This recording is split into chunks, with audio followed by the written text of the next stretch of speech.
Bom dia, boa tarde, boa noite. O Joga no Google está no ar, o seu programa sobre o universo digital aqui no canal da gente. Hoje eu recebo a minha amiga, a jornalista Raquel Camargo, direto de BH. A Raquel que é fundadora da agência Lhamamé, é uma mestre estudiosa em linguagens. Oi, Raquel, tudo bem? Oi, Bruno, tudo bem? E você? Olha, é um prazer te receber aqui, hein, Raquel? Prazer todo meu, obrigada pelo convite. Nós nos conhecemos pela rede, né?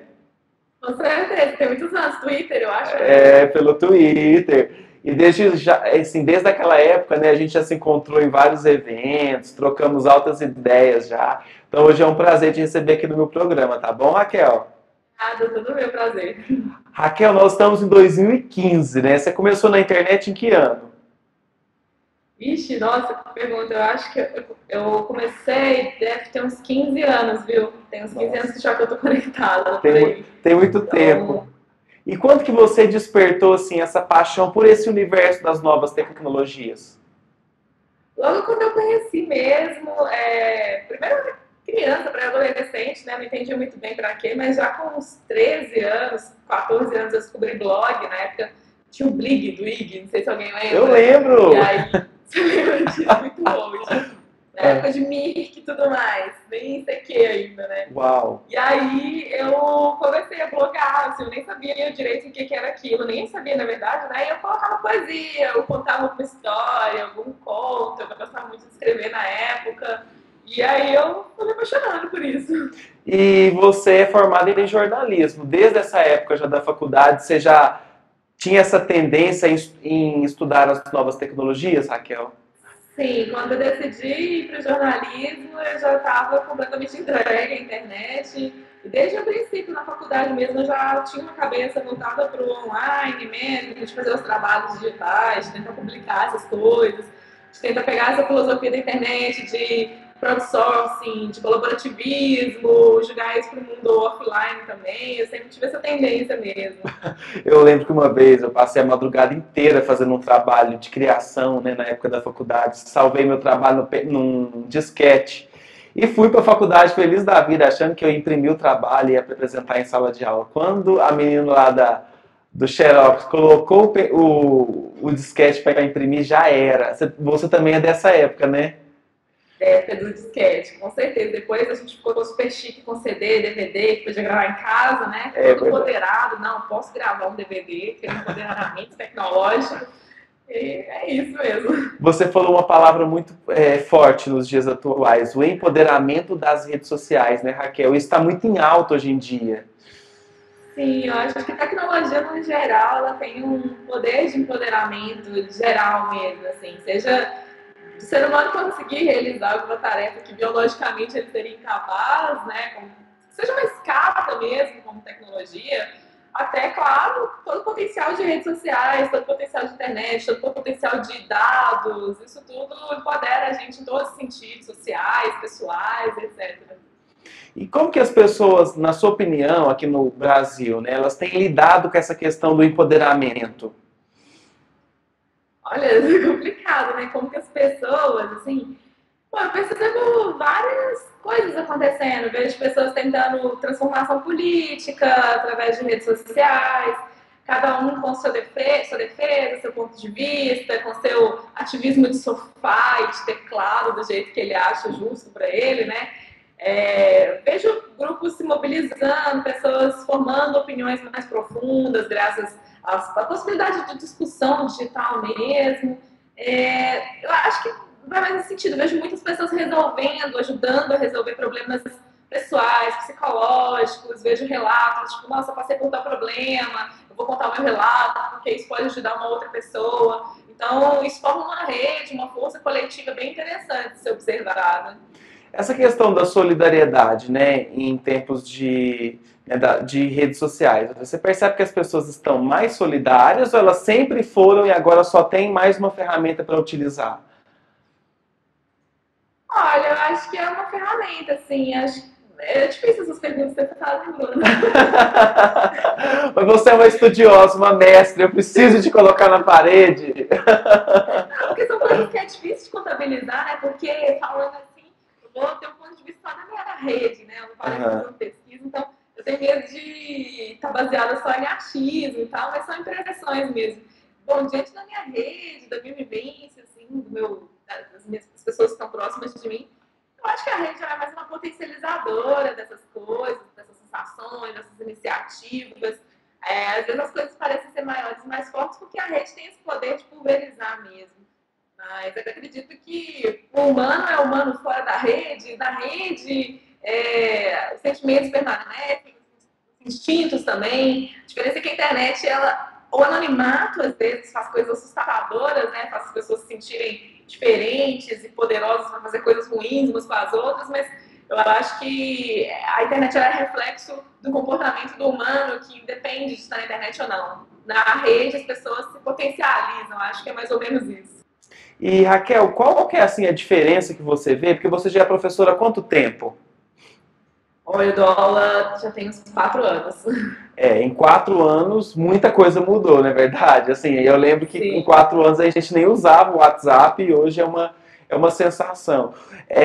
Quais as principais mudanças que você percebe no aluno assim, ao longo desses 4 anos? Porque eu já dou aula há 6 anos. Eu percebo assim, que a cada ano o perfil vai mudando mesmo. Assim. Pode ser um intervalo curto de tempo, mas a forma como eles lidam com a tecnologia é diferente. Qual que é a sua opinião? Assim, quais as principais diferenças de 4 anos para cá? Hoje, nesse tempo todo, eu só tive experiência com aluno de pós-graduação. Eu acho que a graduação ela é diferente, né? A pessoa ela está começando, ela não conhece aquilo tudo ainda, mas nesses 4 anos eu percebo que as pessoas já chegam na sala mais preparadas para aquele assunto, porque quando eu comecei, a minha disciplina era redes sociais, uma pós-graduação de marketing digital, e as pessoas não entendiam tanto ainda como usar, não sabiam ainda o que era um monitoramento, não sabia quais ferramentas, se aquilo era uma coisa acessível ou não. Estratégia para redes sociais não era um assunto tão popular. E hoje já é uma coisa que os empreendedores já entendem. Hoje a gente tem milhares de e-books sendo feitos. Embalde marketing já é uma palavra do nosso contexto.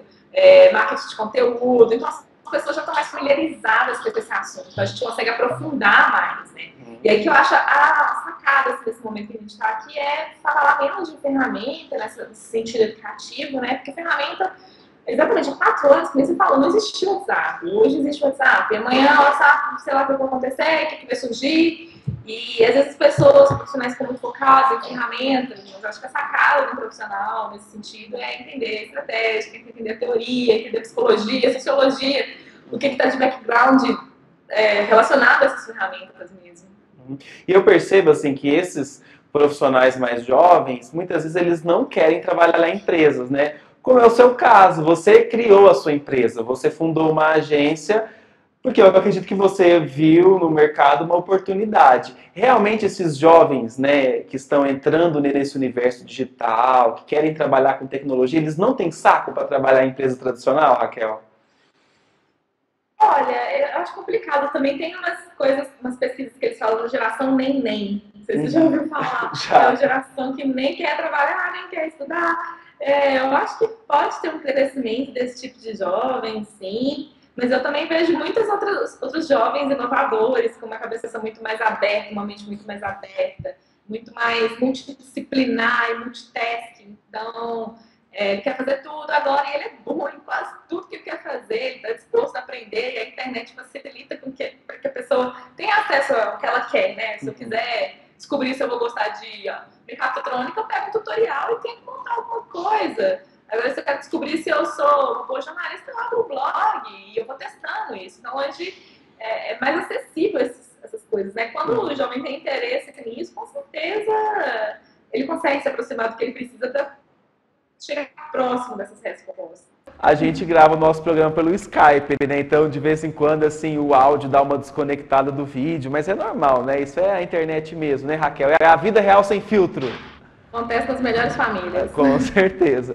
Raquel, a gente estava falando, né, dos jovens hoje em dia que estão empreendendo, inovando, a capacidade de abrir negócios cada vez mais cedo. Eu vejo, assim, garotos de 18 anos já com a sua empresa e super engajados, focados, bons profissionais. E você faz parte desse universo. Por que você resolveu criar a sua agência? Olha, eu acho que eu sempre fui empreendedora nesse sentido, só que tem um termo que eu acho que era mais parecido com o meu perfil, que é intraempreendedor. Que eu sempre trabalhei em empresas, trabalhei no governo um período também, e sempre quis ter iniciativas internas, sempre quis pegar a responsabilidade, começar um projeto novo, sempre trazer essas coisas. Então, eu acho que já tinha esse perfil. Eu não tinha sacada de montar uma empresa, assim. Eu acho que a minha educação toda foi muito voltada para ser funcionária. A faculdade me formou, eu fiz jornalismo, a faculdade me formou, assim, falando de redação, sabe? Falando do jornal, do processo do jornal tal, do jornal Y, do rádio tal. E em momento nenhum eu ouvi falar que eu poderia abrir o meu negócio, que eu poderia ter a minha iniciativa. Isso era muito raso. Em momento nenhum eu ouvi falar de empreendedorismo em 4 anos de faculdade. Uau. Então, a minha ficha demorou para cair. Hoje eu fico muito feliz quando eu vejo pessoas novas já ousando fazer essas coisas. E no meu caso, assim, essa vontade veio por causa de duas coisas. Porque uma, que eu já tinha uma experiência bem grande com relação a mídias sociais mesmo, e muita gente me procurava para fazer isso. E uma outra que foi um incômodo que eu comecei a perceber com relação a eventos. Aqueles eventos que você vai numa palestra e você sai de lá sem conversar com ninguém.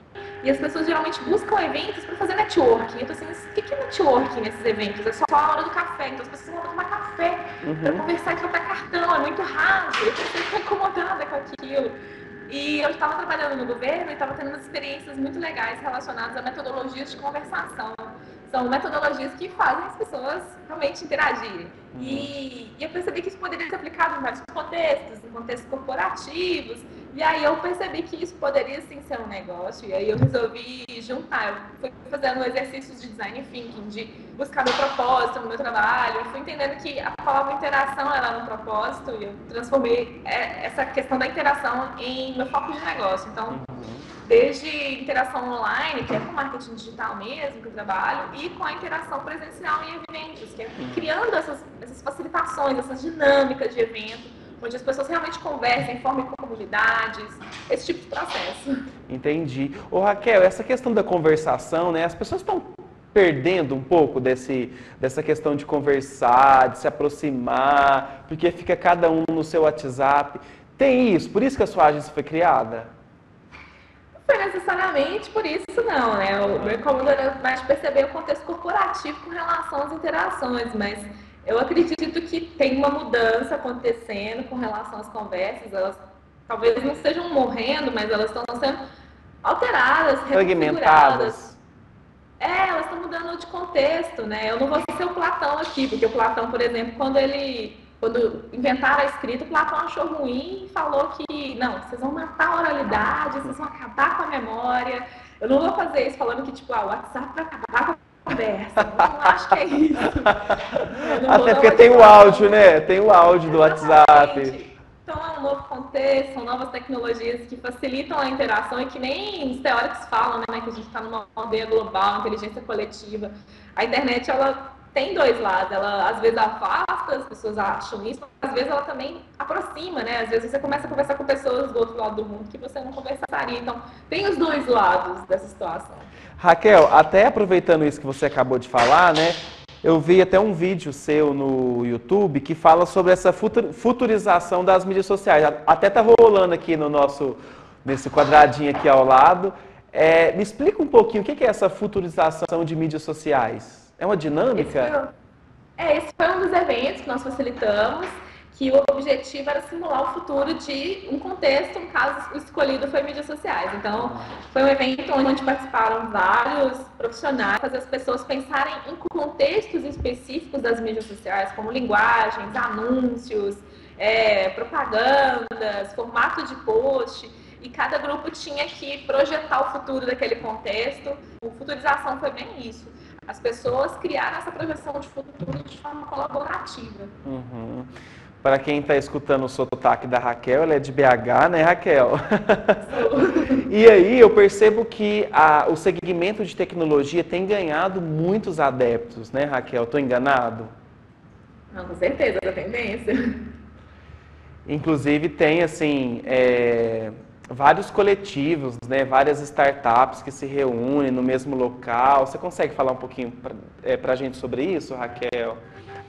Isso vem meio de uma lógica de economia compartilhada também, que hoje é um termo que está bem na moda, né?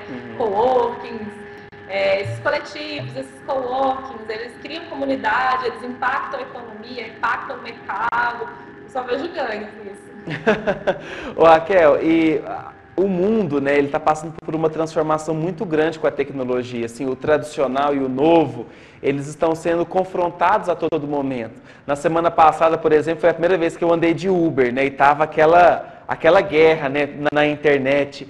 Como que você vê essa relação, né, do novo com o tradicional? Porque a internet está proporcionando uma nova forma de fazer negócios.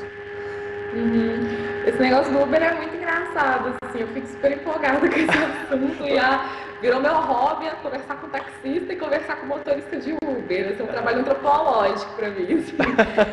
E eu escutei uma história engraçada, inclusive, sobre isso que você me perguntou, que uma pessoa estava conversando com um taxista, perguntando para ele o que ele acha de Uber, aí ele criticou o Uber, blá blá blá, e depois a pessoa puxou um outro assunto com ele sobre filmes. Aí até que chegou numa conversa e perguntou pro taxista assim, você gosta de Netflix? Aí o taxista, adoro Netflix é bom demais, eu assisto filme legal. Aí ele falou assim, você sabia que Netflix matou a locadora? As locadoras hoje não conseguem sobreviver por causa de negócios como Netflix? É parecido com o que está acontecendo com o Uber, as pessoas têm que se adaptar. Aí o taxista, não tem nada a ver, não tem nada a ver.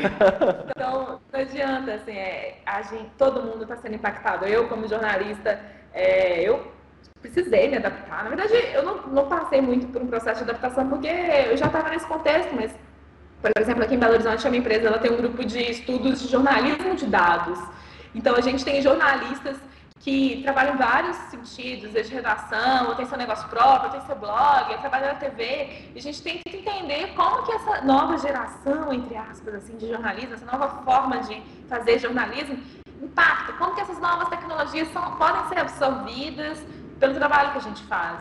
Então, definitivamente todo profissional está no meio desse furacão e eu acho que isso é uma oportunidade para a gente, eu não acho que isso é um problema assim tão grave, eu não vejo como, infelizmente, alguns taxistas veem e acabam pela outra violência, né? Então, acho que isso é oportunidade para praticamente todo mundo, né? Mas sabe o que eu percebi? De reinventar. Eu andei de Uber e andei de táxi em São Paulo semana passada, né?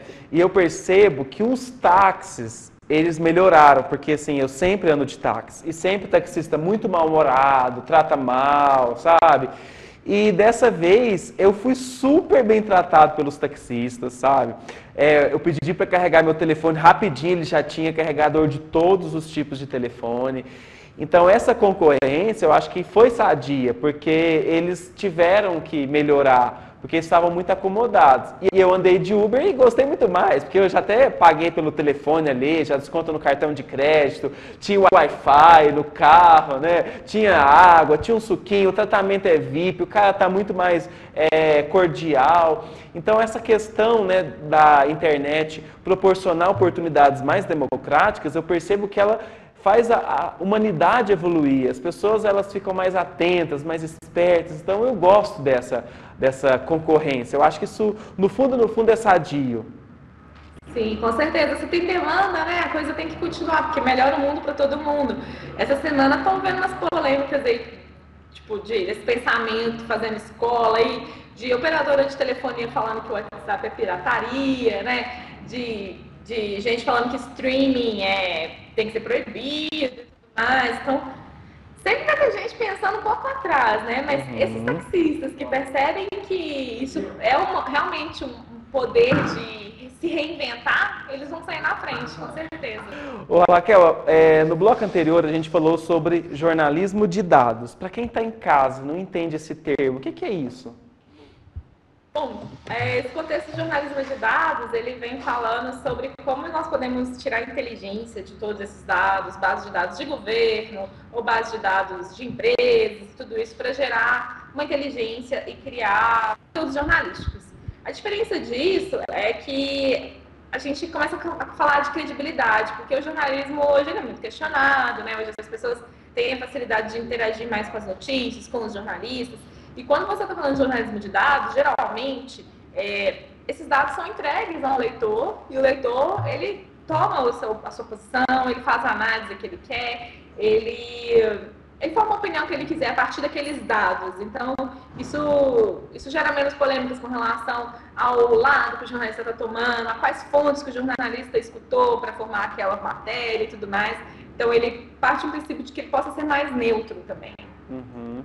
E hoje as pessoas elas estão interagindo mais com as notícias, elas não estão acreditando em tudo que vem, né, Raquel? As pessoas estão mais seletivas, estou enganado? Não, com certeza, elas estão bem mais seletivas, estão bem mais críticas, elas expõem o que elas pensam, né? Hoje não é mais aquela comunicação unilateral que você assiste a TV, você no máximo conversava com quem estava do seu lado no sofá, né? Então, hoje eu vou lá no Facebook, converso com o William Bonner, eu converso com o jornalista que escreveu aquela matéria pelos comentários, então a comunicação fica todos, né? Não tem mais necessariamente um emissor e um receptor, é uma coisa mais democrática. E assim. para o lado do jornalista, qual que é o desafio? O desafio é fazer interação com essas pessoas, porque eu, pelo menos, quando eu estava na redação, eu queria responder todo mundo, assim, mas é uma coisa realmente desafiadora.